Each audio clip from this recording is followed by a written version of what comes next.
저는 지금부터 여러분과 한 25분 정도 중동 할랄 시장 동향에 관해서 한번 들여다보겠습니다. 앞선 시간에는 최영일 교수님과 함께 이제 할랄이 어떤 개념인지 또 그리고 할랄에는 어떤 산업 분야가 있는지를 봤는데요. 지금부터 저와는 이제 이 원리가 과연 이제 실제 시장에서 어느 정도 규모로 어느 정도 돈으로 또 그리고 어떤 방식으로 적용되는지에 관해서 한번 살펴보도록 하겠습니다. 근데 이것을 이제 다 한번 들여다보면 좋은데요. 그 이슬람 세계 또 할랄 시장이라는 것이 20억 명의 소비자가 있고 전 세계를 이제 다 다루다 보니까 이 시장 전체를 보면은 마치 인공위성에서 그냥 세계를 한번 보는 것 같은 그런 정도로 훑을 수는 있는데 세세한 내부를 보기가 좀 어려워서 지금 이 시간에는 중동 시장에 관해서 집중해서 한번 보도록 하겠습니다. 구체적으로는요, 먼저 이제 중동이라는 것이 어떤 곳인가, 중동 시장을 알아야지 그 중동 시장을 동향을 보는 의미가 있을 것 같아서 중동이라는 곳을 한번 보고요. 그 다음에 이제 중동 할랄 시장이 어떤 곳인지, 전 세계적인 할랄 시장에 비해서 중동 시장은 어떤 특징이 있는지 이런 것들을 한번 보고요. 그다음에 마지막으로 이제 중동 할랄 시장의 지금 현황과 앞으로의 전망에 관해서 좀 굵직굵직한 주제를 가지고 들여다보겠습니다. 중동이란 어떤 곳인가? 예, 보통 대개의 경우 이제 중동이라고 하면은 우리도 이제 좀 익숙해진 것 같지만 또 한편으로는 또 중동이 어디인가 헷갈릴 때도 있어요. 예를 들면 이제 최근에 이슈가 되고 있는 아프가니스탄은 중동일까요? 아닐까요? 정의를 내리기 따라서 어떤 사람들은 또 중동이라고 말하기도 하고 아니다라고도 말하기도 합니다. 하지만 이제 중동이라는 개념이 처음 만들어졌을 때 가장 일반적으로는 원래 이제 이집트에서부터 이란까지 동서는요. 그 남쪽의 예멘에서부터 북쪽의 터키까지 이 땅을 이제 중동이라고 했었습니다. 이 나라들 같은 경우는 여기 있는 나라들 이런 나라들을 대상으로 했었죠. 그런데 가만히 보니까 이제 중동이라는 지역과 굉장히 성격이 비슷한 동네가 있습니다.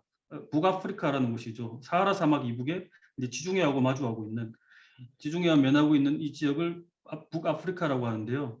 이 지역은 중동과 굉장히 비슷한 점이 많습니다. 언어라든지 문화라든지 종교라든지 여러 가지로 비슷한 점이 많아서 우리가 이제 세상을 설명할 때 중동, 북아프리카를 묶어서 이제 많이 이야기를 했고요. 그 경향이 이제 길어지다 보니까 때로는 그냥 중동이라고 말할 때 중동과 북아프리카를 다 합쳐서 이제 이야기하기도 합니다. 예를 들면 지금 오른쪽에 있는 그 그림 같은 경우는 외교부 중동국에서 그 홈페이지에 올라 있는 그림인데요. 보면은 북아프리카에 있는 나라들과 중동에 있는 나라들을 합쳐서 지금 이야기하고 있는 것을 볼 수 있습니다. 지금 이 시간에는 중동이라 했을 때 전통적인 개념보다는 이제 북아프리카에 합친 그 큰 의미에서의 중동을 가지고 이야기해 보겠습니다. 지금까지 중동이 어떤 곳인지를 간단하게 봤는데요. 그러면 이제 중동에는 어떤 사람들이 살고 있는가? 사실 이제 인구 하나하나가 소비자니까요. 예, 중동에는 어떤 소비자들이 있는가? 그 중에서 얼마 정도의 할랄 시장이 있는지를 한번 보겠습니다. 왼쪽에 이제 중동 국가들이 쭉 나열되어 있고요. 그 중에서 이제 인구들도 쭉 나오기 시작합니다. 중동 인구는 최신 가장 최근의 데이터로 보면 약 한 5억 7천만, 이제 5억 8천만을 향해서 가고 있더라고요. 제일 큰 나라는 이제 아랍 국가입니다. 이집트가 이제 1억이 넘고요. 그다음에 2위, 3위가 이제 이란과 터키. 이 나라들은 이제 아랍이 아니죠. 그다음부터는 다시 아랍 국가가 쭉 가다가 한참 뒤에 가면 이스라엘에서 이제 유대교 국가가 하나 나오고 나머지는 또 다 아랍어를 쓰는 나라들입니다. 물론 아랍어 방언이 매우 멀어서 일반 아랍인들과 통하지 않는 곳도 있긴 있습니다만은 그래도 이제 중동이라는 것을 전체로 봤을 때 3분의 2는 아랍인 그리고 3분의 1은 아랍어 외의 언어를 쓰는 터키나 이란이나 뭐 시브리어 같은 쓰는 데가 있고요. 여기서 한 94% 정도는 이제 무슬림들입니다. 즉 이 사람들이 할랄의 소비자이죠. 예. 그, 그 중동이라는 지역을 한번 쪼개봤는데요. 이슬람 지역 전체에서 거기도 사실은 상당히 큽니다. 그 지역이 이제 대서양부터 인도양까지 있고요. 나라들도 24개 아까 나라를 봤듯이 너무 많다 보니까 그 각각의 지역들의 그 시장, 할랄 시장의 특성이라든지 아니면 산업 구조, 경제 구조가 너무 다양하기 때문에 일단은 제일 굵직굵직하게 한 4개 정도로 묶어서 이제 한번 봤습니다. 그랬을 때 이제 가장 우리가 이제 중동이라는 것을 핵심으로 우리가 생각하는 것, 심장이라고 할 수 있는 곳이 이제 GCC라고 하죠. 걸프만에 있는 나라들, 왼쪽에 그림에서 보는 6개의 나라 정도 되는데요. 이 나라들은 이제 아라비아 반도에 있고요. 그다음에 산유국입니다. 그리고 이제 왕들이 직접 다스리고 있죠. 유럽처럼 이제 상징적인 국가 수반이 아니라 실제로 왕들이 집행을 하고 있는 나라들이고요. 그리고 이제 석유는 많은데 인구가 평균적으로 작다 보니까 1인당 국민 소득이 굉장히 높습니다. 그리고 인구는 지금 한 5,800만. 6개 나라 치고는 생각보다 많지는 않죠. 다 합쳐봐야 우리나라보다 조금 더 많은 수준이고요. 그리고 이제 그 고전적으로 우리가 이제 GC를 얘기했을 때는 뭔가 뭐 전통 옷만 입고 되게 이제 보수적이고 이런 것만 생각했는데요. 최근에 와서는 그 이미지가 많이 달라지고 있습니다. 특히 이제 두바이를 필두로 해가지고요. 여러 이제 이 나라들이 가장 첨단 그리고 탈석유 그리고 미래 산업들을 굉장히 선도하고 있고요. 나중에 나오겠지만 최고의 이제 석유 부국이지만 그 탈석유 산업에서도 굉장히 앞서고 있는 나라들입니다. 너무 오래돼가지고 그거 했던 적 있지 않아요? 너무 오래돼서 결제 안 해가지고 그때 늦게 결제한 거 선주주는 잠깐 기다릴까요? 그래서 없는 거 아니냐? 그랬던 적이 있었거든요. 최근에. 그런 거 무슨 예, 계속 하겠습니다. 예. 이때까지 이제 그 중동의 이제 소비자층 인구 구조를 한번 봤었으면요. 이제 앞에는 이제 아랍 나라들이었으면 두 번째로 큰 이제 경제 규모를 가진 곳은 터키입니다. 한 그 대한민국 8배 정도 인구 구조를 가지고 있고요. 8천만이니까 꽤 사람도 많이 사는 나라죠. 그리고 이제 GDP가 원래 10,000불이 넘었었는데 요새는 좀 많이 쪼그라들었습니다. 특히 이제 코로나 이후로 많이 줄어들었습니다. 그래서 1인당 GDP를 보면 한국이 한 3분의 1도 안 나오더라고요. 최근에 그렇습니다. 그러면 인구는 뭐 한국이 2배도 안 되는데 3분의 1밖에 안 되면 되게 작은 경제 규모인가? 또 그렇지는 않아요. 여기가 물가가 굉장히 싸고 그다음에 이제 구매력이 굉장히 높아서 물가 환산으로 한 그 구매력을 보면 한국이 한 70% 이상 가는 꽤 규모가 있는 나라고요. 그렇다고 해서 여기를 그렇게 중요하게 여겨야 되느냐? 뭐 생각하실 수도 있는데요. 여기서 한 가지 좀 중요한 점이 있습니다. 바로 이제 수도는 여기 내륙에 있는 앙카라인데요. 제1의 경제도시는 이스탄불입니다. 여기는 우리로 치면 강서하고 강북이 반으로 갈려서 반은 이제 유럽에 있고 반은 이제 아시아에 있죠. 그런데 이제 유럽에 있는 이 반쪽짜리만 가지고도 유럽에 있는 3대 도시 규모 정도의 인구와 규모를 가지고 있습니다. 런던보다 더 많고요. 모스크바보다는 좀 작죠. 그러기도 하고요. 그 보시다시피 중동에서 유일하게 유럽에 이제 큰 땅 덩어리를 가지고 인구를 많이 가지고 있고요. 그 600년 가까이 이제 유럽 땅에 상당한 땅을 보유하고 있었기 때문에 그쪽에 유럽으로 가는 창구, 중동으로 가는 창구 역할도 많이 오랫동안 해오고 있습니다. 그리고 여기는 이제 중동 지역은 전반적으로 보면요. 제조업이 좀 약한 편이고요. 그다음에 이제 자체적으로 생산해서 수출하는 부분에서 한계가 좀 많은 편인데 터키 같은 경우는 실제로 우리하고 뭐 경쟁할 정도로 뭐 군수 사업이라든지 그 정도로 이제 질 높은 자체 이제 제조업 생산 기반도 어느 정도는 가지고 있고요. 수출도 많이 하고 있고요. 물론 할랄도 세계적으로 유럽이나 중동이나 많이 수출하고 있고 왼쪽에 보다시피 이렇게 할랄 인증도 하고 있습니다. 자체적으로. 또 하나가 이제 이란입니다. 아까 유럽 쪽에 서북 쪽에 터키가 있었으면 동북 쪽에 이란이 있습니다. 면적이 이제 터키의 2배가량 되고요. 인구도 터키보다 조금 더 많습니다. 여기가 이제 또 최근에 많이 이슈가 되고 있죠. 잠재력이 굉장히 높은 나라입니다. 저도 이제 이란에 한 8개월 정도 있었는데요. 일단은 이제 남녀 교육 수준이 굉장히 높고요. 그 다음에 제조업, 과학기술, 인문사회 이쪽이 골고루 잘 발달돼 있습니다. 그리고 무엇보다 중요한 게 있죠. 예, 실탄이 있습니다. 석유와 가스 자원이 엄청나게 매장돼 있어서요. 뭐 계산하는 방식에 따라 통계가 조금씩 다르긴 한데 심지어 뭐 세계 2위, 뭐 세계 4위 정도 가지고 있다라고 이야기하고 있고 그래서 일단 잠재력이 굉장한 나라인데 잘 아시다시피 여기가 이제 이슬람 혁명 이후 국제사회하고 많은 마찰을 빚고 있고요. 그렇기 때문에 국제사회하고 경제 제재를 오랫동안 받고 있습니다. 그럼에도 불구하고 이렇게 오랫동안 받았는데 약간 북한처럼 이렇게 쪼그라드는 게 아니라 아직까지 꽤 최근까지는 견실하게 자체 GDP나 구매력을 유지하고 있었어요. 그게 이제 자체적으로 오랫동안 이제 산업 경쟁력을 좀 가지고 원자재와 인력과 인프라가 있었다는 거죠. 그렇지만 이제 세월의 장사가 없더라고요. 수출입이 계속 제한되다 보니까 설비도 낙후되고 기술도 낙후되고 시장도 쪼그라들고 그리고 무엇보다 이제 두뇌 유출이 굉장히 심하고요. 그런데 이제 견디다가 이제 코로나가 터지면서 굉장히 힘들어지고 있습니다. 이 이야기는 긴 이야기라서 많이 하기는 어렵고요. 그리고 이제 규제가 굉장히 많아요.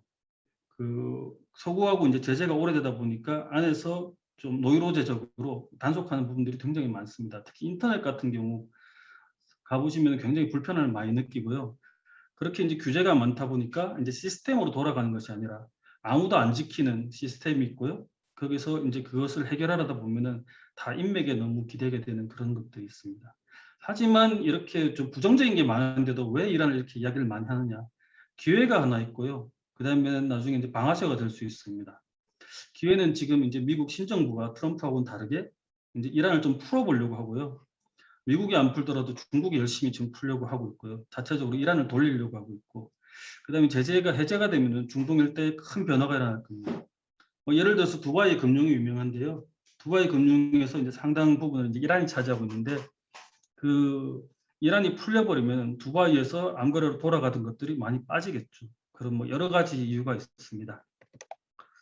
또 이제 나머지 권역을 하나로 묶기는 조금 애매하지만 그래도 산유국 그리고 터키, 이란하고는 좀 다르게 비슷한 점을 많이 가지고 있는 곳이 그 아랍 국가들입니다.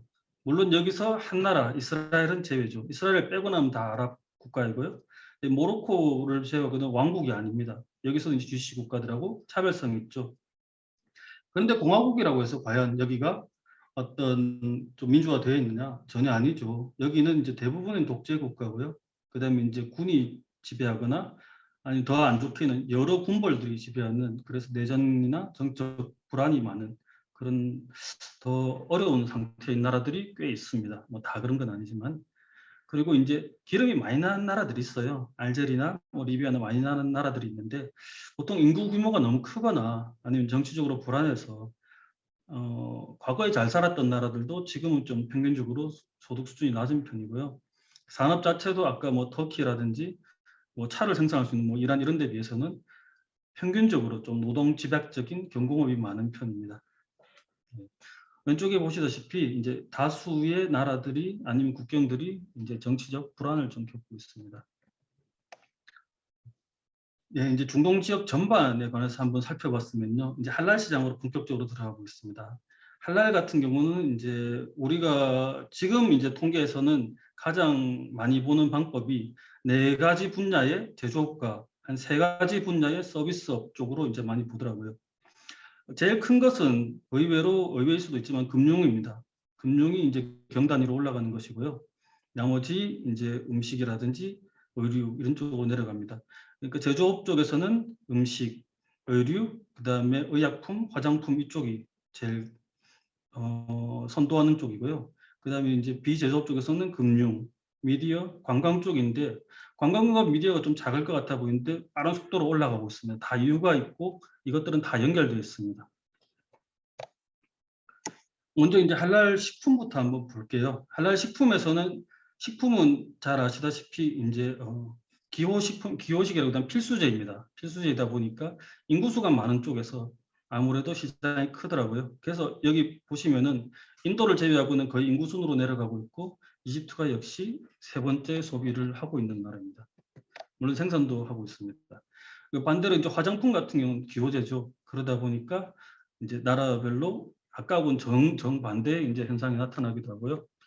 그다음에 의약품 같은 경우는 이제 보시면은 이제 터키, 사우디 이런 구매력이 높은 나라들, 실제로 돈이 많은 나라들 쪽에서 아무래도 많이 생산을 하고 있습니다. 그다음에 패션 같은 경우도 이슬람 패션 같은 건 조금 또 맥락이 다를 수 있어요. 그러니까 나라에서 전통 복장이나 할랄식 복장을 많이 권하거나 문화적으로 강제화된 나라들, 뭐 이란 같은 나라들이죠. 이쪽에서는 또 자연스럽게 더 규모가 커질 수밖에 없고요. 뭐 대표적으로 지금 아프가니스탄에서 부르카 값이 막 올라가고 있다더라고요. 그러니까 전 세계적으로 부르카를 쓰는 나라가 거의 없는데 그러니까 아프간 여성들도 잘 안 쓰다가 갑자기 이제 써라고 하니까 그 부르카 값이 올라가는 것처럼 할랄 패션도 약간 그런 성격을 가지고 있습니다. 예, 금융 같은 경우는 금융 대국 그리고 이제 또 마찬가지로 이란 같은 경우도 그렇고요. 나라에서 이슬람 금융을 많이 시키는 강제화하는 나라 쪽에서는 아무래도 좀 크고 UAE처럼 금융 허브를 하고 있는 나라들에서도 굉장히 큰 편입니다. 할랄 시장 같은 경우도 보면은 이 사우디 같은 큰 나라도 있지만 UAE와 카타르 같은 나라는 조그만 나라지만은 굉장히 자산이 많고 여유가 있기 때문에 해외 나가서 소비를 많이 하고 있고 물론 쇼핑 같은 거에서는 독보적이죠. 네, 미디어 레크레이션 같은 경우도 아까 뭐 최영길 교수님도 설명하셨지만은 이쪽이 규모가 점점 커지고 있습니다. 특히 이제 게임이 넘어가고 지금 윤리적인 논란이 많지만 게임과 뭐 가상 세계 이런까지 범위를 넓혀보면요 굉장히 커지고 있고 폭발력이 있는 시장입니다. 특히 이제 대표적인 코로나 수혜 쪽이죠. 어떻게 보면 예. 이때까지 이제 중동과 글로벌한 입장에서 중동 시장을 봤으면요 이제는 조금 더 좁혀서 GCC 국가를 위주로 한번 더 좁혀서 한번 들여다보겠습니다. GCC라는 국가들이 되게 비슷하다고 아까 설명을 드렸었는데요. 실제로 또 더 들여다보면은 조금 다른 면도 있습니다. GCC 국가들끼리 굉장히 다른 면들이 많은데요. 대표적으로 보시면 왼쪽에 이제 도표가 나오는데 인구 자체가 한 절반 정도는 사우디고요. 그 면적 같은 경우는 사우디가 절반보다 훨씬 넘어가게 많이 차지하고 있습니다. 그리고 뭐 작은 나라들은 뭐 바헤인 같은 경우는 서울보다 조금 크고요. 카타르 같은 경기보다 조금 큽니다. 그리고 이제 옆에 그 표를 보다 보면 좀 착각할 수 있는 것이 1인당 GDP가 우리나라보다 되게 낮은 나라도 많고요. 저 밑에다가 우리나라를 달아놨습니다. 우리나라보다 되게 낮은 나라가 많을 것 같은데 구매력은 훨씬 높죠. 근데 여기서 이제 통계적인 착시가 하나 나오는데요. 이 GDP 숫자를 나눈 것은 아주 많은 외국인들과 소수의 내국인들, 거주자들을 합쳐서 이제 통계를 빼는 경우가 많습니다. 그래서 항상 이쪽 통계를 볼 때는 굉장히 유심히 봐야 되고요. 그래서 우리가 일반적인 뭐 영국이다, 뭐 미국이다 이런 나라하고 비교할 때는 훨씬 더 좀 다르다, 구조가 다르다는 것이죠. 이 뒷페이지에 조금 나옵니다. 그래서 이제 우리하고 겉으로 보기에는 뭐 소득 수준이 비슷하네, 우리가 더 잘 사는 거 아니야? 라고 생각할 수 있지만 실질적으로 여기 사는 국민들의 가처분 소득 같은 경우는 우리보다 훨씬 더 높은 경우가 많습니다. 왜냐하면 복지라든지 세제 자체가 아예 다릅니다. 예. 조금 충격적일 수도 있는 외국인 비율인데요. 우리나라 같은 경우가 지금 한 4.87%인데 너무 많다고 이제 그 호들갑인데 예, 심각할 수도 있습니다. 호들갑이란 말하는 것은 좀 어폐가 있고요. 그렇지만 이제 중동 국가들 보면 아랍에미리트나 카타르 같은 경우는 85%, 90%에 가깝고요. 그리고 이 나라들에서는 또 외국인들의 대다수가 이제 남성들, 노동자들이고요. 한 7, 80%는 무슬림들입니다. 근데 이 사람들과 그 내국인들 사이에서는 그 소득 격차가 많이 달라요. 우리나라 같은 경우는 뭐 예를 들면 중국이다, 동남아시아 사람이다. 그럼 소득 격차가 뭐 2배, 3배, 뭐 4배 이 정도라면요. 여기서는 자릿수가 다르죠. 뭐 공이 하나 더 붙는다든지 2개 더 붙는다든지 10배, 100배 차이가 나기 때문에 실제로 사회 구조를 이제 피라미드로 보면요. 좀 얇고 아주 상층부에 이제 현지인들이 있고 그다음에 이제 외국인 노동자들이 하층에 엄청나게 크게 깔려 있는 구조로 되어 있습니다. 그런데 이 구조가 이제 점점 바뀌고 있습니다. 결정적으로 바뀌는 이제 두 가지 이유를 제가 꼽아보면 뭐 여러 가지 이유는 있지만 탈석유 정책이 있고요. 코로나가 있습니다. 그게 하나가 있고요. 또 그다음에 또 하나 또 중산층이 이제 늘어나고 있는 게 있는데 그것이 하나가 이제 인구 증가율이 너무 크다 보니까 위에 이제 상층부가 비대해져서 커지니까 전체적으로 이제 떨어지는 사람이 생겨서 중산층이 늘어나고 있다는 거죠. 그러면 이 할랄 시장을 어떻게 우리가 접근할 것인가? 과거 같으면 우리나라가 참 가성비로 많이 접근을 했었어요. 물론 지금도 가성비로 접근할 수 있는 분야들이 있습니다. 뭐 의약품이라든지. 그런데 이제 거기 있는 시장들을 제가 가서 보면요. 이미 우리는 거의 최상위 내지는 차상위권으로 너무 올라갔기 때문에 더 이상 그 현지에 있는 그 저소득층의 외국인들과 경쟁하기에는 너무 멀리 가버렸습니다. 그래서 경쟁하기가 좀 어렵고요. 우리가 가졌던 그런 포지션 같은 것들은 이제 터키 제품이나 이런 쪽에서 많이 가져가더라고요. 어느 정도 양호한 질과 적당한 가격. 그런데 이제 중국 같은 경우는 또 우리가 생각했던 옛날에 그 싸구려가 아니라 싸구려부터 아주 고가의 제품까지 다양하게 있다라고 생각하는 사람들이 많이 봤습니다. 단 한국이나 일본은 아주 높은 그 브랜드와 기꺼이 돈을 낼 수 있는 사람들이 찾는 제품으로 이제 자리를 잡아가고 있습니다. 그 지금까지 이제 이렇게 봤던 것들은 지금 현황 그리고 당분간 빨리 바뀌지는 않을 것들이었는데요. 이제 코로나가 생기고 그다음에 뭐 다른 아랍의 봄이라든지 여러 가지 일이 생기면서 이 시장 구조가 많이 바뀌고 있습니다. 첫 번째로 이제 노동 구조가 좀 바뀌고 있는데요. 앞에 말했던 이제 걸프 국가라는 나라들이 과거에 이제 처음 생겼을 때는 우리보다 늦게 독립을 낸 나라들이죠. 인구도 너무 부족하고 기술도 절대적으로 부족하다 보니까 아주 극도로 외국 노동력에 의존했었는데요. 최근에는 여기가 혁신을 이제 추구하고 옛날에 그 싼 노동력을 갖다 쓰는 쪽에서 이제 자동화와 무인화를 빠르게 이제 적용하려고 하고 우리나라의 기술도 많이 배워가고 있습니다. 그러니까 이제 저임금 노동 시장을 자꾸 축소하려고 하고 있고요. 또 그다음에 이제 자국 실업자들이 너무 많아졌습니다. 과거에는 노동력이 부족했는데 특히 사우디 같은 나라는 그 청년들 실업률이 굉장히 큰 문제가 됐고요. 벌써 10년 전입니다. 아랍의 봄이 터졌을 때 그 오만 같은 나라들이 제일 처음 했던 조치가 그 공무원들, 그 젊은이들에게 공무원을 확 늘려주는 쪽으로 이제 시행을 했었습니다. 10년이 지나면서 더 문제가 쌓였죠. 그래서 이제 자꾸 자국인들을 훈련시키고 고용하려고 하고 외국인들을 좀 빼려고 하고 있습니다. 거기서 이제 결정타를 알린 게 코로나겠죠. 이제 코로나가 생기고 처음에 이제 문제가 터지니까 외국인들이 지금 일하고 있는 사람들을 비자 연장을 안 해준다든지, 그다음에 더 이상 신규 비자를 발급을 안 해준다든지 이런 식으로 하면서 저임금 외국인들을 정리를 하고 대신에 이제 그러면서 이제 산업이 위축되고 유가가 떨어지고 이러다 보니까 재정 문제도 생기고 그러다 보니까 고급 인력이라든지 해외에 이제 오히려 그 우수한 인력들을 많이 그 받아들이려고 하죠. 그러면서 이제 노동 구조 자체가 아주 그 양극단에 있던 데서 조금 더 이제 둥그런 형태로 바뀌려고 하고 있고요. 대신에 이제 아까 말했던 것처럼 남자 노동력이 워낙 많아서 까따라 같은 건 인구비가 남자 6대 여자 1까지 갔었거든요. 그런데 지금은 이제 많이 바뀌고 있습니다. 그 특이한 것 중에 하나가 이제 남성 인력 같은 경우는 현장에 산업 현장에서 좀 줄이기가 편한데요. 여성 외국 인력 같은 건 조금 다릅니다. 이제 특유의 가정 문화가 있어서 제가 기억나는 게 이제 사우디 같은 경우 자국민도 못 돌아오게 처음에 막았다가 자국민들을 돌아오라고 했었을 때 허용해 준 게 두 가지가 있었습니다. 자국민하고 물론 이제 당연히 외국인 부인들이나 뭐 남편들. 그다음에 이제 운전수하고 그다음에 그 가정부들은 외국 그 가족과 비슷하게 취급을 해서 들어오게 해 주더라고요. 그렇게 해서 이제 집에서 이제 일을 할 수 있게 외국인 여성 노동자들은 한마디로 이제 좀 대체하기가 좀 어렵죠. 그 나라 문화상 자국민들을 가지고 쓰기가 되게 어렵습니다. 사카파트 레이비라고 하는 그 특유의 어 서비스업을 그 꺼려하는 문화가 하나 있고요.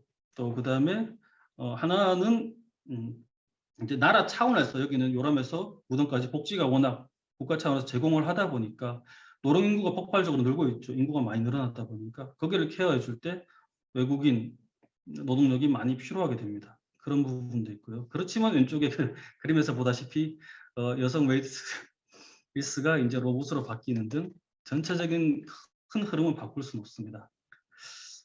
할랄 시장의 변화를 갖다 여러 가지로 이제 분석해 볼 수 있는데요. 제가 이제 그 택한 쪽은 이제 하나하나를 갖다가 다 들여다보기보다는 큰 덩어리로서 이제 관광 시장을 한번 보는 건 어떨까 했습니다. 여기가 이제 관광 시장이 상당히 편협 작은 곳일 것 같지만은 실제로는 굉장히 종합적인 할랄 소비 시스템이기 때문에 한번 들여다봤습니다.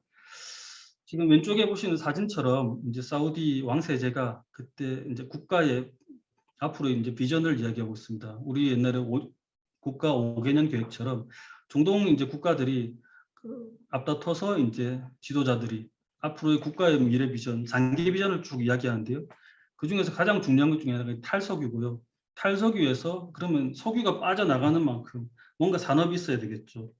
그 돈벌이를 얘기했을 때 거의 공통적으로 적극적으로 유치하는 것이 관광입니다. 예, 그래서 이제 걸프 쪽에는 그러면 관광 여기 좀 닫힌 나라 같고 뭐 볼 게 없을 것 같은데 관광이 별로 없을 것 같잖아요. 근데 실제로 들여다보면 걸프 국가들은 굉장히 관광 대국이고요. 걸프뿐만 아니라 이제 중동 국가들도 마찬가지죠. 대표적으로 볼 수 있는 것이 예를 들면 이렇게 메카 아까 최영길 교수님 말씀하셨죠. 연간 한 1,400만 명씩 왔던 그런 그리고 이제 쿼터만 풀면은 뭐 5천만 1억이라도 언제든지 갈 그런 동네가 있고요. 뭐 사우디뿐만 아니라 여기 뭐 이란이라든지 여러 그 이라크라든지 몇 천만 명씩 그 오는 관광지들이 많습니다. 그리고 뭐 문화유적지, 뭐 예, 피라미드도 있고요. 뭐 지구라트도 있고 많죠. 뭐 페르세폴리스도 있고 그런 그 인류가 가보고 싶어하는 그런 그 역사와 문화를 가진 곳도 있고요. 또 하나는 이제 휴양, 그 홍해의 아름다운 바다라든지 그 두바이 인공 스키장이라든지 이런 것들도 있습니다. 이런 식으로 이제 개별적으로 이제 개발했던 것들이 이제 핫 이슈로 떠오르고 있는 것이 이제 의료 관광이거든요. 의료 관광을 복합해서 이제 시너지를 많이 내려고 하는데 이 나라들이 공통적으로 왜 이렇게 관광에 집착하느냐 했었을 때 그 한 가지 이유 중에는 두 가지 큰 이유 중에 하나는 이제 고용 창출이 대규모로 사람이 많이 필요한 거고요. 예. 그다음에 투자 대비 이제 부가가치가 굉장히 높고 단기간에 시설 투자를 하고 뭐 연구를 해야 되는 게 아니라 단기간에 격차를 줄일 수 있습니다. 예. 그다음에 예, 이것으로 이제 의료를 단순히 의료 시스템을 주는 게 아니라 스마트 시티를 만들어서 IT와 BT를 이제 결합해서 굉장히 큰 프로젝트를 만들 수 있다는 거죠. 그리고 이제 여기서 나오는 할랄에 이 관광을 개발할 때는 할랄에서 종합적인 게 다 들어갑니다. 식품, 뭐 헬스케어, 그다음에 이제 의료 관광을 왔었을 때 이제 쇼핑, 화장품, 패션 뭐 이런 게 다 들어가죠. 그래서 이제 대표적인 게 아까 성지순례. 사우디에 보면 이제 5개 이제 메가 의료 단지가 이제 지금 개발 중입니다. 그랬을 때 예를 들면 메카 같은 경우는 순례만 갈 것 같은데 사우디 3번째 도시고요. 그다음에 지금 최첨단 의료 단지를 만들어서 순례자들이 단순히 이제 순례를 하는 것이 아니라 최상의 의료 서비스를 받고 엔터테인먼트를 통해서 장기 체류하고요.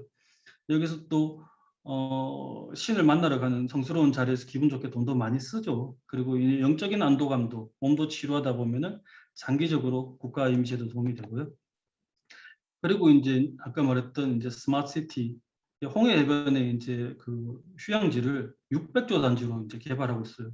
우리나라 1년 예산의 한 80% 되는 것을 도시 하나 개발했어서 이제 환자를 송출하는 것이 아니라 유치하고 있고요. 그 다음에 나머지 이제 거대한 엔터테인먼트, 세계 최대 쇼핑몰 이런 것들도 중동에서 열심히 개발하고 있습니다. 마지막으로 이제 드리고 싶었던 이야기는요. 글로벌 코로나 이후 이제 글로벌 체인 자체가 이제 붕괴되고 변하고 있습니다. 제일 화두죠 요새. 예를 들면 이제 메카의 순례객들이 옛날에는 이렇게 밥을 먹었어요. 위에 사진처럼. 이디오피아에서 소고기를 잔뜩 사와서 가공을 해서 먹었는데 지금은 이제 아래 보신 것처럼 일회용 팩으로 다 바뀌고 있고요. 그다음에 이제 관광 같은 경우도 해외로 많이 나가고 들어갔는데 지금 내수로 바뀌고 있습니다. 그리고 이제 원래 이제 외국에서 수출하던 기업들보다는 이제 현재 합작하던 기업들을 만들고 이런 식으로 전통적인 거래망이 다 바뀌고 있고요. 그래서 이 변혁 사이에서 뚫고 단 지금이 기회라고 저는 보고 있습니다. 마무리해 보겠습니다. 예, 오늘 했던 이야기를 종합해 보면요. 우리가 이제 중동 시장을 갖다 들여다볼 때는 중동 전반에 있는 고유의 문화들도 있고요. 그렇지만 아까 구분해 본 것처럼 각 지역마다 상이한 경제 구조를 이해해야지 진출했을 때 실패를 하지 않는다는 것이 있고요. 그다음에 그 수요층들이 전통적인 수요층과 이제 변화하는 수요층들을 잘 생각해서 치밀하게 사전에 계획을 가지고 들어가고 변화하는 트렌드를 잘 봐야 됩니다. 그래야지 기회를 잡을 수 있고요. 그리고 뭐 이런 연구를 계속 할 수는 있지만 현지 인맥이라든지 전문 에이전시를 꼭 통하기를 권고드립니다. 감사합니다. 네, 발표 감사드립니다. 중동 한장 시장의 동향과 최근의 변화 양상에 대해서 잘 정리해 주신 것 같습니다. 다음으로는 알리 오스만 이판카 인증께서 제품 군별 할랄 인증 핵심 요건 실무 사례라는 주제로 발표를 하시겠습니다. 한글 PPT로 공유를 해드릴 거고요.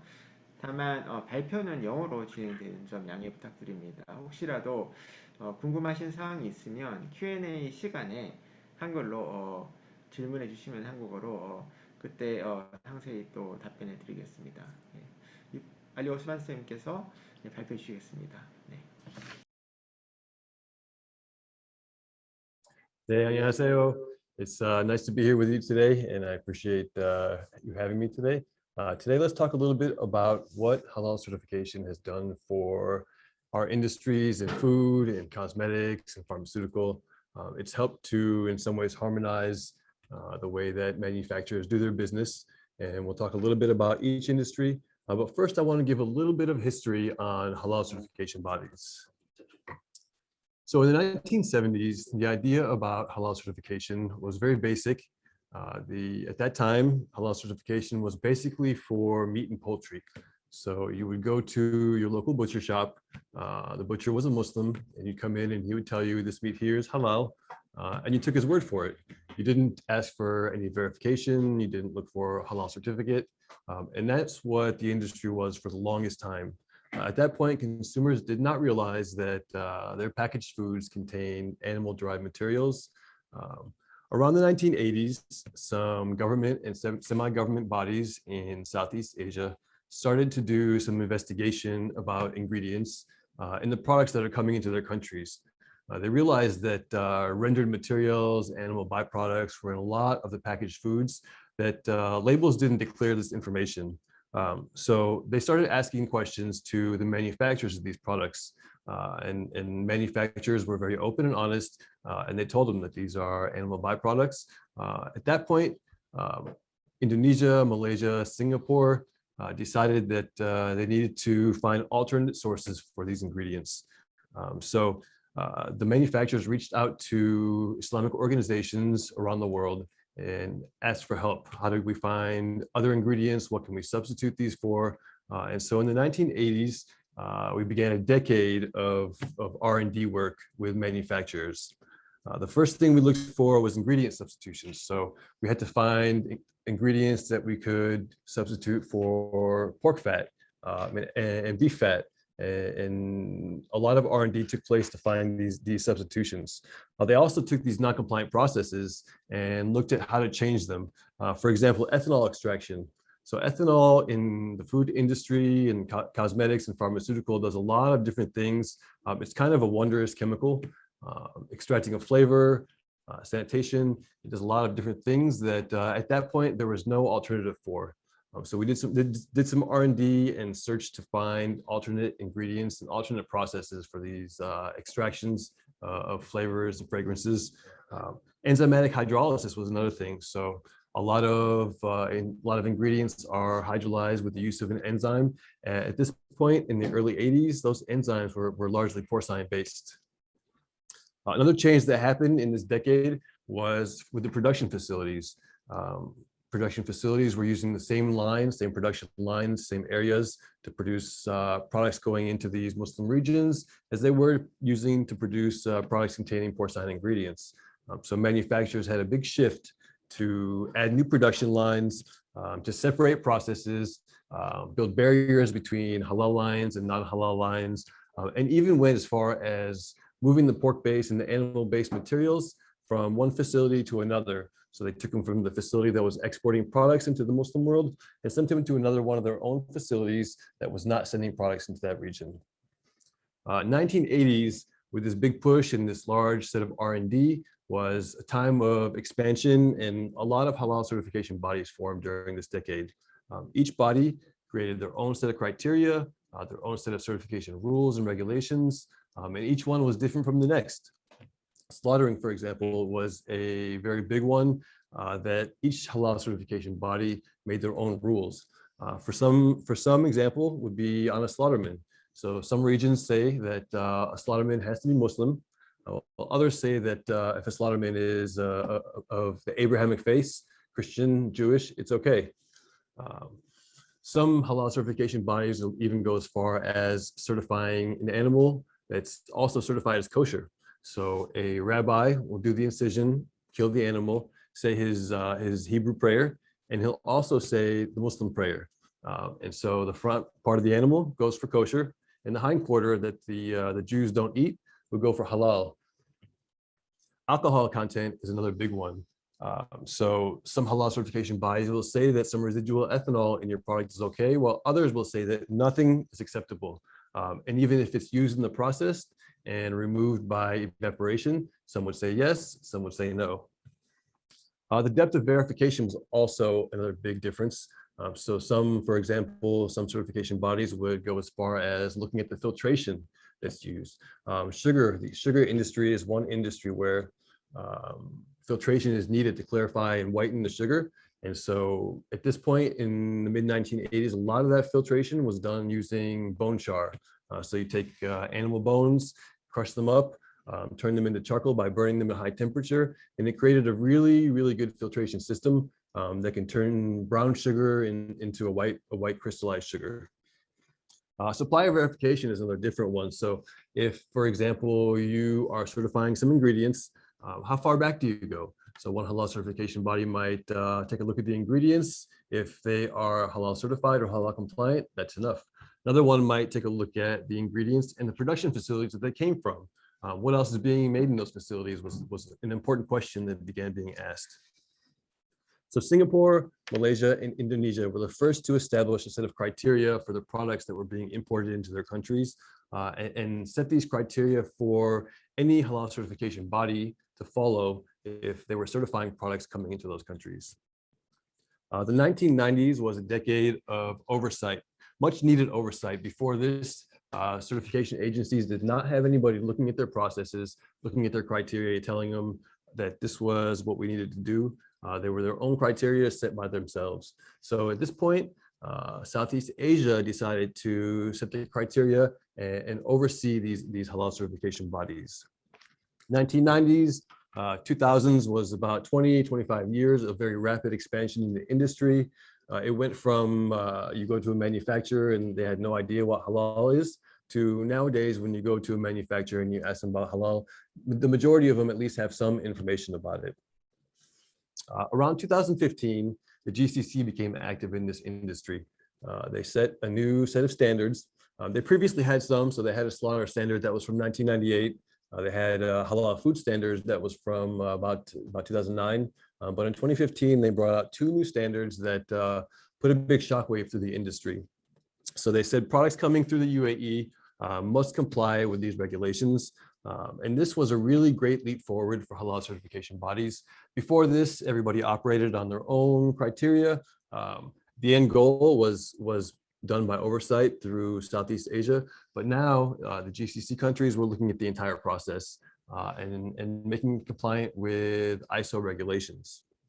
So these assessment bodies will come to audit the halal certification bodies. They'll send a team of 3 or 4 or 5 men, some technical, some religious Sharia, and they'll come to your certification body and spend 3 or 4 or 5 days going through your process, looking through your procedures, interviewing your staff to ensure that you have what you need to be able to certify. So this did a few things, namely dramatically increase the cost of certification. You have to pay for these gentlemen to come to your certification body. They're coming usually from the Middle East region. Depending on where you are, that can be expensive. You're supporting them for 4 or 5 days, supporting a group of 3 or 4 people. It got expensive. And so what happened was these costs were transferred to the clients. It did one good thing by putting an end to the one-man show. So one man in his house with a computer certifying products. He didn't have the infrastructure to do that. And with this oversight from the GCC, that was no longer possible. You needed to prove that you have enough staff to cover the clientele that you have. You need office staff to do administrative work. You needed auditors with technical knowledge to go out and audit these products. You have, say, 1,000 manufacturing clients. You need a certain number of auditors to cover those clients to go out every year and take a look and verify that they're complying with your regulations.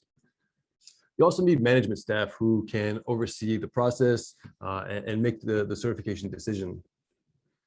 You need enough finances to cover the operational costs to ensure that, say, somebody brought a lawsuit on you, you wouldn't be wiped out and put out of business.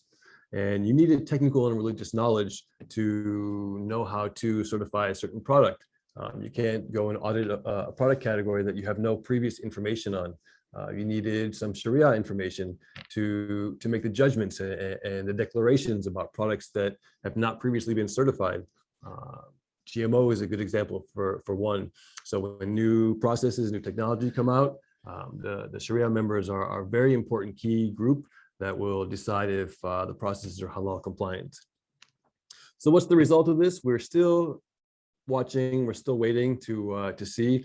But over the last 6 or 7 years, halal certification bodies have had to up their game, so to speak.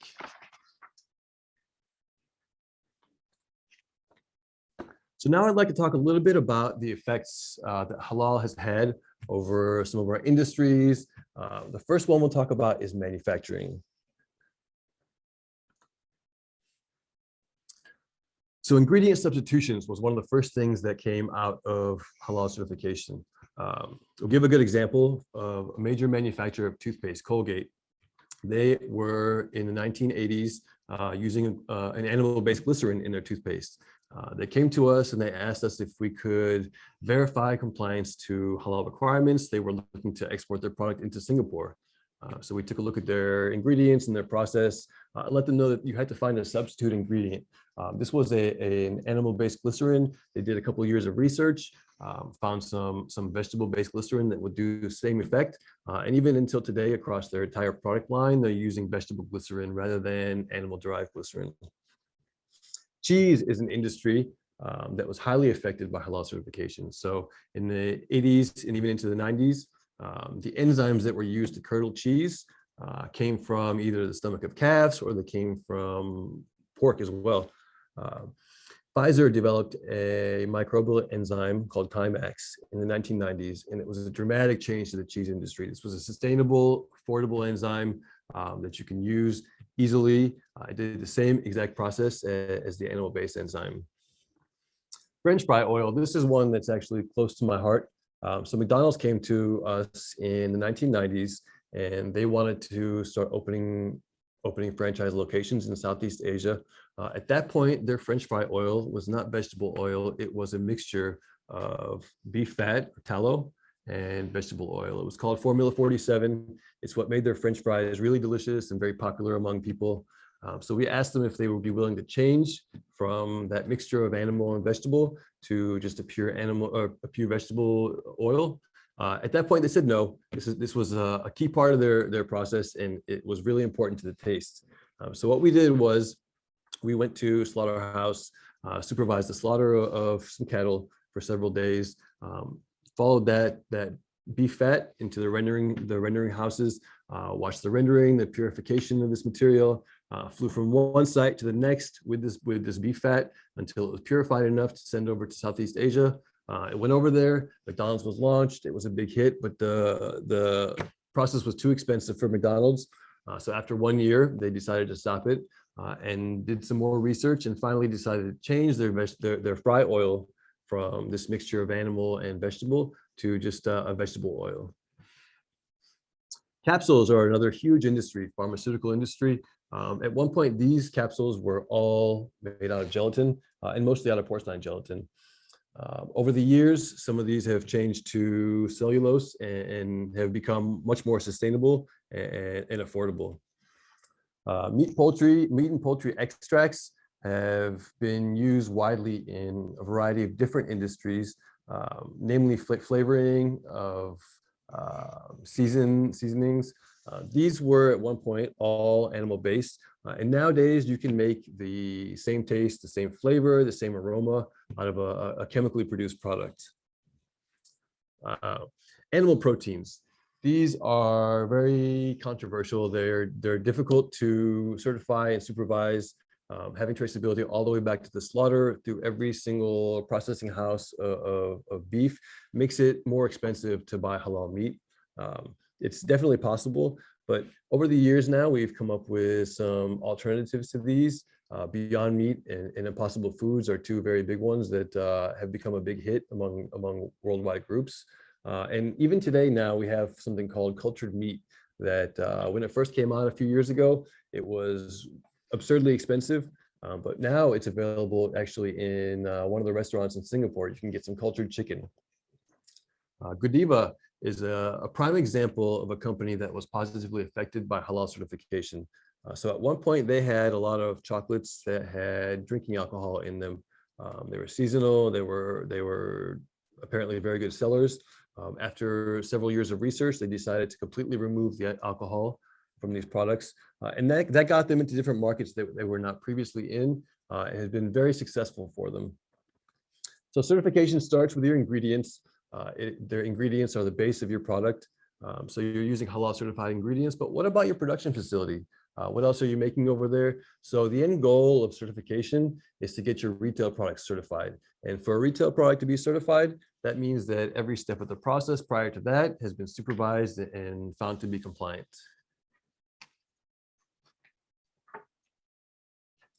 Personal care and cosmetics industry is very big on animal-derived ingredients and has been since its inception until recently. So there are a lot of ingredients that come from animals that have very specific properties that are very difficult or maybe even impossible to replicate with a plant-based material. Carmine is a good example of that. So it produces a very vivid red color. And of course, this comes from the cochineal insect ground up and the color is extracted from them. So if you're using a red lipstick or an eyeshadow, or eating red candy or jelly, more than likely it does have carmine in it as a color. Gelatin, collagen, these have really wonderful effects to skin, anti-aging. These come exclusively from animals and they're in your hair preparations, they're in your skincare and in your makeup, and they are very hydrating products. Elastin, collagen is very similar to elastin. It's found in shampoos and in moisturizers. Estrogen is another one that is on the scene these days. So if you're using a mask pack that has a placental extract in it, a hair mask that has a placental extract in it, then more than likely it has some estrogen inside the product. Estrogen is strangely enough obtained from the urine of pregnant horses. Glucosamine and chondroitin are very, very good ingredients for hydration, lubrication, great for your joints. They're usually obtained from either fish scales or bone marrow of chickens, and they have really good anti-wound healing properties, anti-wrinkle properties, and anti-aging as well. Guanine is nowadays is extracted from fish scales. It was originally discovered in bat feces, and guanine has a very lubricating characteristic that makes it a very qualified ingredient for soaps, lipsticks, conditioners, nail polishes, anything that you want to have high lubrication and a very white pearly color. Guanine can give you that. Hyaluronic acid is basically obtained from animal material. You can't get that from, you can't get the same effect from a vegetable based. It's taken from the cones of roosters and chickens, and it's found in your cleansers, in your serum, in your eye care, in your neck care. It's very, very hydrating ingredient. Keratin is an ingredient that's works wonders for hair. If you have some damaged hair, frizzy hair because of damage, keratin is a very good protein that will go into your hair and fill in those cracks. It'll remove the frizz in your hair. It'll flatten the hair and moisturize it as well. Our last one here, stearic acid, is in a lot of different ingredients that require some kind of lubrication. So it's in a lot of our plastics. It's in plastic packaging. And for the longest time, stearic acid came from animal fats, vegetable fats. And when I say animal fats, I mean beef and pork fats. And they're taken into the factory. They're mixed together. They are chemically altered and turned into a plastic type pellet. And these pellets are sent to the plastic packaging industries and put into in very small amounts into plastic packaging. They have functional ingredients. They're very hydrating products. If you find them in your skincare, it's basically for softening and smoothing your skin.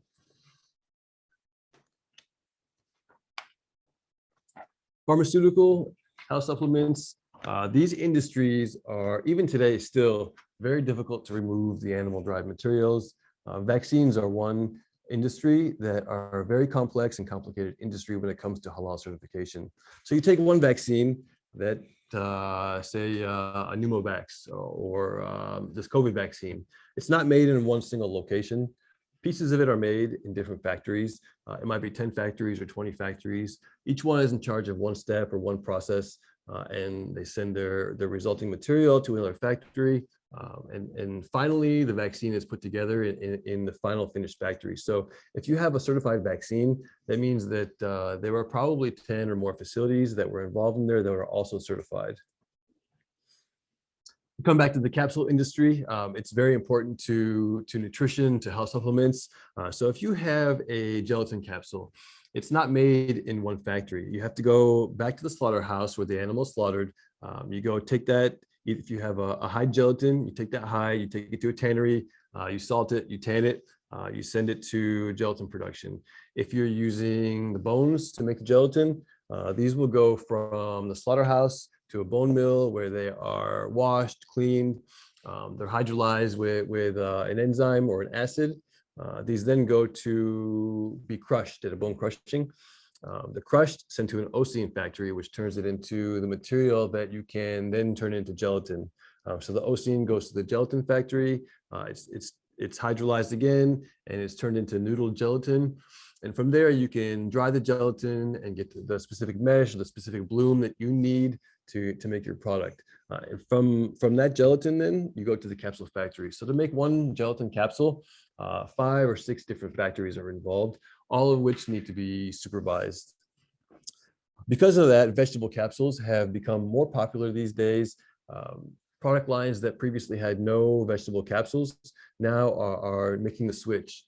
Some of them are able to do the same functionality as a gelatin capsule, melted the same temperature, melted the same rate inside of your stomach, and deliver the medicine exactly the same as a gelatin capsule would.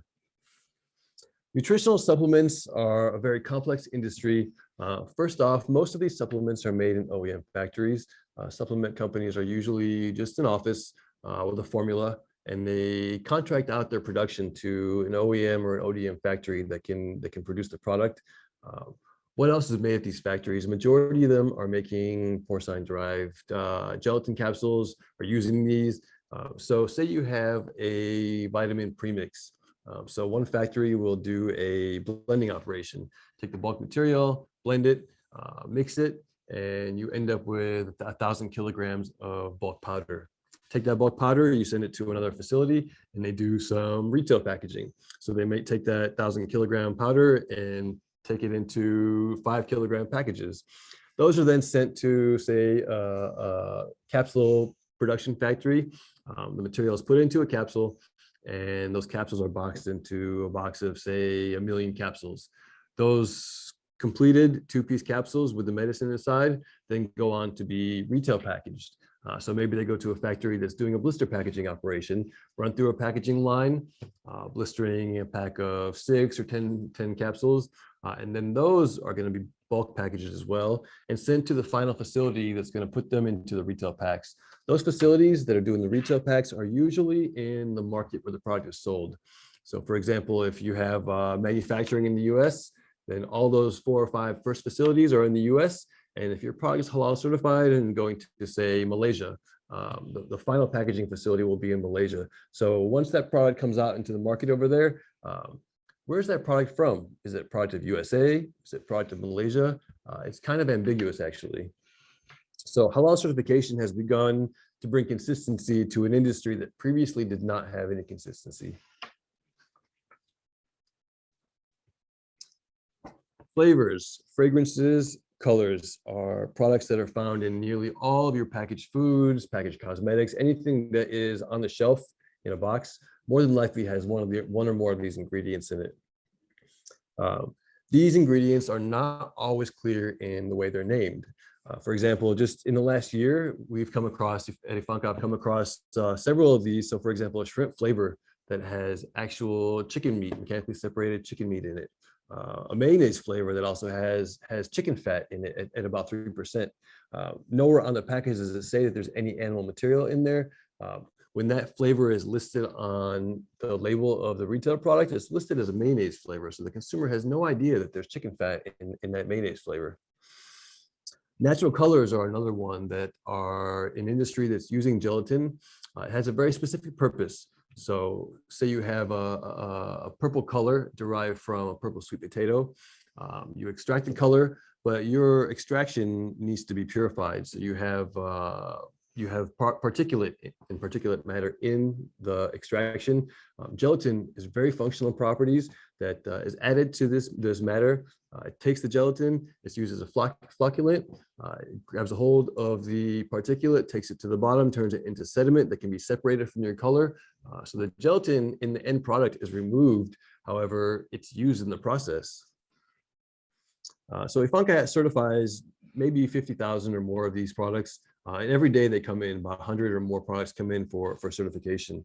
So we had to create a process that allowed us to work efficiently. And what we did was with the big flavor houses, the Firmenich, the IFF, the Givaudan, the Sensient, these guys that are applying for dozens of products every day, we set a process where they do the first review, the initial review of these products. So by the time we get one of these products to review and certify, they've already been reviewed and verified. All right, next I want to quickly talk about some of the effect that we've had on the industries. The first one is the airline industry. This industry has been directly affected by GCC countries and businesses. So if you hop on a flight on any of these airlines, regardless of where you are in the world, the kitchen that's making the food is going to be supervised by a halal certification agency. So for example, in the US, in Chicago, we have Qatar, we have Etihad, we have Turkish and Emirates that are flying in. They're all serviced by one kitchen. The kitchen is not owned by these airlines, and instead it's a third party. And these third party kitchens have gone as far as remodeling their entire facilities to create a second separate kitchen inside of their kitchen. So one kitchen is halal, the other one is going to be for the Western meals. And these airlines, they pay big money to these kitchens to ensure that there's no possible cross-contamination that's happening in here. Correctional facilities is maybe a surprising one where you would find a halal program. So the American Constitution states that no government can come between a man and his God. And even though in the U.S., church and state are separate entities and not allowed to be intertwined, there is a right for every individual to practice their own religion. So in the years coming after September 11th attacks, a huge percentage of the population in the U.S. prisons was Muslim, and this created a big chance for a new industry inside of correctional facilities. So in California, they've created a new process where if you want to apply for and ask for a religious meal, they have a set process for it. So first thing you do is you talk to your chaplain. He interviews you, finds out if you are legitimately practicing that religion, if you legitimately need a religious diet. So you fill out an application, talk to your chaplain, you pass your interview, and once your chaplain says yes, you are eligible to receive religious dietary meals. There are a lot of restrictions on these, however, so if you're seen eating meals outside of that religious dietary concern, you'll be cut off the program. If you are found with some food inside of your cell that does not comply with these religious dietary guidelines, again, you're cut off the program. So this process was set out to strictly apply to people who really need these meals. Colleges, universities, junior colleges, this is a place where young people find themselves. They come into their own as an adult, and this is a huge industry for halal certification. So the Muslim Students Association is the first place to start. It's a group of Muslims that are active in their universities. So what they do is they work with the dining halls and with the university to establish a program. The first step is usually halal options in your dining and in your vending. So this means packaged foods that you can purchase that are halal certified, not made in the kitchen. But this isn't enough. You know, a Muslim student has the same right to eat food that he needs according to religious guidelines that a Jewish student does, or a vegetarian or vegan student.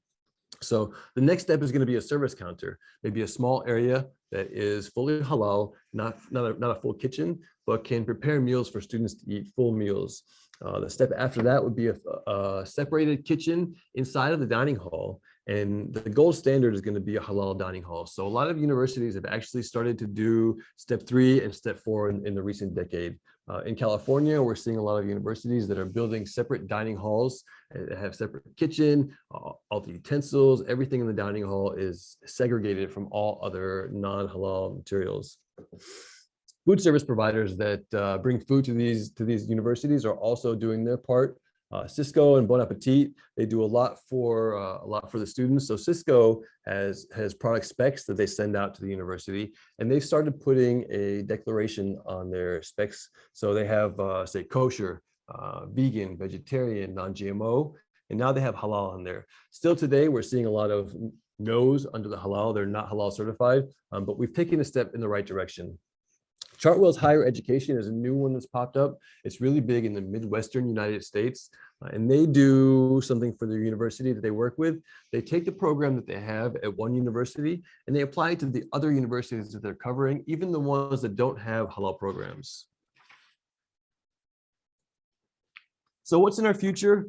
It's hard to tell. It's a good question. Maybe a global standard. Is it possible without government intervention?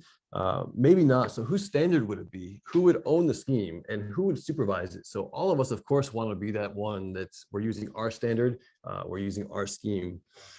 What has been coming in the last recent decade is more transparency in labeling.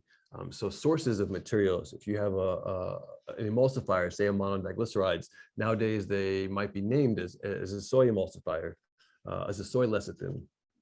Origins are another one. It's very difficult to decide where your product came from because products nowadays are not necessarily manufactured in one location. Product A might be manufactured here and company B might buy this product, take it to the location, take it out of the packaging and repack it into their own packaging. Company C might buy that same product and do the same thing. So this company C's product is actually product A. Product A was made in the United States, company B is in Europe, company C is in Malaysia. So when you look at the label, where's the country of origin? It's very difficult to tell where that product came from. An increase in vegan and vegetarian alternatives is another thing that's coming our way. Eggs, milk, cheeses, honey, butter, these are all items that vegans are not allowed to eat, but we have alternatives for these. So applesauce and bananas can replace your eggs. If you want to get your calcium, but you can't drink milk, you can drink soy milk or coconut milk. Honey is something that is very true and dear to the Muslim religion. Vegans, however, cannot consume honey because it is an animal byproduct.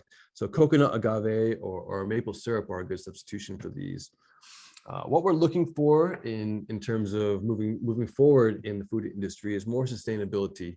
We want to look to see that farmers are thinking about more than their bottom line when they're growing product or raising cattle. They're thinking about the environment and thinking about the future and what we're doing to the environment by taking these 2,000 acres of land and using them as a cattle farm. So the increase in sustainability and social responsibility is where we're headed. We need to take a look at each other's HCBs and start doing more cooperation. Over the years, we've really been hesitant to cooperate with each other. And it's put us a step behind the other industries such as kosher and vegan and vegetarian. So more cooperation, more sustainability.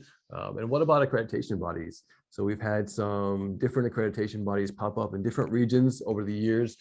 The Middle East is huge in this. Every year we're contacted by a new body that says they want to come out and inspect our process, take a look at our staff, make sure we're capable of doing what we say we're doing. So our future is very wide open and, in my opinion, very bright. We need to work together and establish some general and sensible guidelines for helping out the consumers. And I want to say thank you for giving me the time to talk today. It was a pleasure being here with you guys. 감사합니다. 네, 좋은 발표 감사드립니다. 네, 이따가 Q&A 시간에 이렇게 많이 질문해 주시면은 유익한 정보를 얻을 수 있을 것 같습니다. 예, 마지막 발표로 우리 사람법인 한랄협회 회장을 맡고 계신 조영찬 대표님께서 중동 및 동남아 시장 진출 성공 및 실패 사례를 주제로 발표해 주시겠습니다.